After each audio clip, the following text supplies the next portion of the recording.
Welcome back. Now to the Oklahoma County Sheriff's Office mourning one of their own. And also revealing more about a second deputy shot while serving an eviction notice just 24 hours ago. Sergeant Bobby Swartz was rushed to OU Health Monday afternoon, but tragically did not survive. The suspect, Benjamin Plank, sped off in that truck towing a boat. He led officers on a chase, which finally ended with Plank surrendering right there at the main entrance of Tinker Air Force Base. He's now in lockup, facing a slew of charges, including first-degree murder. News 4's Kaylee Olivas is live at the Sheriff's Office, where a news conference just wrapped up. And Kaylee, update us now on what you've learned today. That's right. Well, Kevin, Heather, we did just learn that although this investigation is in its early stages, they're having enough evidence from the Oklahoma City Police Department saying that the suspect, Benjamin Plank, was indeed planning this attack. There was enough evidence showing that any law enforcement official that he came in contact with, he was planning on killing. We've also since learned new information about the other deputy who was shot. He's rather out of surgery. He is doing well, and he is expected to make it out okay. His name is Mark Johns.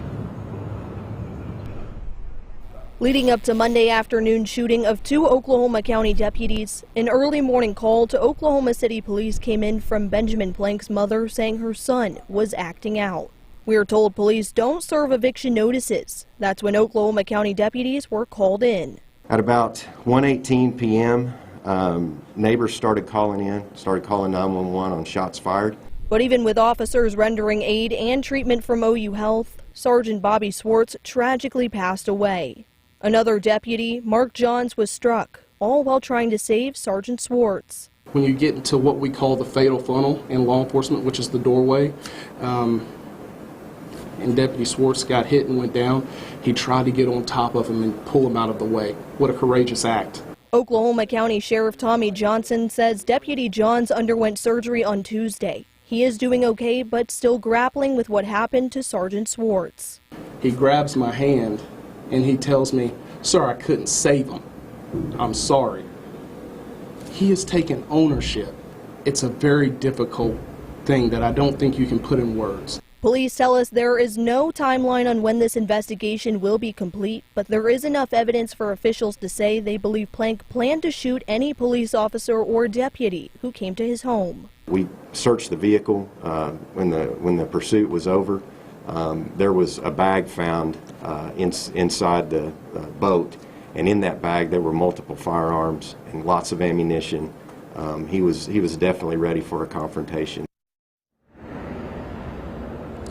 Now, we're also told that Sergeant Bobby Swartz's funeral will be this Friday, but that time hasn't been released yet. In the meantime, if you're looking to pay your respects to this fallen police officer, deputy rather, you can stop by the Oklahoma County Sheriff's Department, where you can see this memorial here set up in front of the sheriff's office. We've been here since this morning, and it has grown tremendously with flowers, letters, and stuffed animals, continuing to show how much people loved Sergeant Swartz. We've seen people from all walks of life, from a 2-year-old placing flowers on top of the cruiser to a veteran saluting his memorial.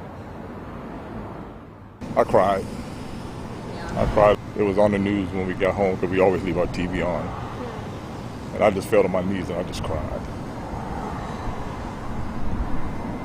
It's just, what's the world coming to? Even though you didn't know him, why did you decide to pay your respects? It's the right thing to do. We'll continue to stand by for any further updates, but for now, for Oklahoma's News 4 in Oklahoma City, I'm Kaylee Olivas.